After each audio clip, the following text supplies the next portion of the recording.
السلام علیکم، پاک عرب نیوز میں خوش آمدید۔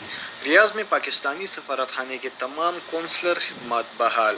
سعودی عرب کے دارالحکومت ریاض میں پاکستانی سفارت خانے نے ویزا سروس کے علاوہ اپنی تمام قونصلر خدمات مکمل طور پر بحال کر دیے ہیں۔ اس میں پاسپورٹ، نادرا شناختی کارڈ، دستاویزات کی تصدیق اور کمیونٹی ویلفیئر سے متعلق تمام سروسز شامل ہیں۔ سفارت خانے سے جاری بیان میں کہا گیا ہے کہ قونصلر خدمت کے لیے ریاض ریجن میں مقیم پاکستانی پیشگی وقت لیے بغیر آ سکتے ہیں۔ بیان میں کمیونٹی سے درخواست کی گئی ہے کہ وہ کورونا وبا سے بچاؤ کے احتیاطی تدابیر پر عمل کریں اور سماجی فاصلے کا خصوصی خیال رکھیں۔ مدینہ منورہ میں 24 گھنٹے کورونا ٹیسٹ کی سہولت۔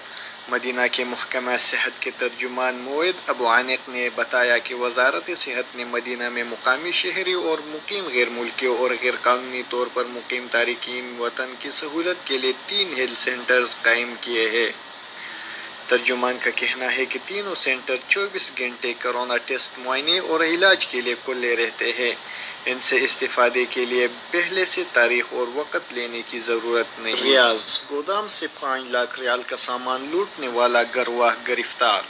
ریاض پولیس نے شہر کے السلیم محلے میں خوشبویات کا گودام لوٹنے والے ملزم کو گرفتار کیا ہے۔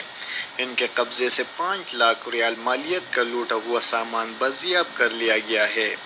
سعودی خبر رساں ادارہ ایس پی اے کے مطابق ریاض پولیس کے ترجمان کرنل شاکر التویجری نے بتایا ہے کہ گودام لوٹنے کی رپورٹ ملنے پر پولیس نے واردات کرنے والے کے تعاقب کے لیے اسپیشل ٹیم تعینات کی تھی۔ ابتدائی معلومات سے پتہ چلا کہ ڈاکہ ڈالنے والے یمنی ہیں۔ یہ گروہ 5 افراد پر مشتمل ہے اور سب کی عمر تیسرے عشرے میں ہے۔